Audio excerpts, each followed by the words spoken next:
Hello everyone and welcome to the channel. In this video, I will show you exactly how to delete unwanted emails from Gmail. To begin, open your Gmail. Currently, I have around 65 emails in my inbox. Firstly, locate the settings button in the top right corner of your screen. Then click on See All Settings from the drop-down menu. In the settings menu, navigate to the inbox tab. Now look for updates and check its box. Click on Save Changes to apply the settings. Now, if you go back to your inbox, you will notice a significant reduction in the number of emails. Mine has gone down to just 14, as most of them have been automatically sorted into the Updates category. The Updates category houses all those auto-generated emails like notifications, newsletters, or bills and statements. Next step is to identify the senders who repeatedly flood your inbox.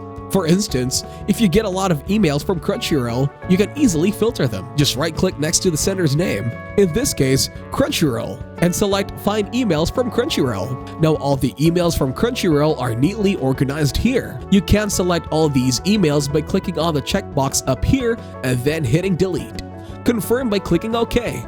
If you no longer want the updates page, you can disable it by going back to settings, clicking on See All Settings, then unchecking the box next to updates under the inbox tab. After that, click on Save Changes. Thank you everyone for watching. Hope you got some value. Make sure to like the video and subscribe to our channel. Leave a comment down below. See you in the next one.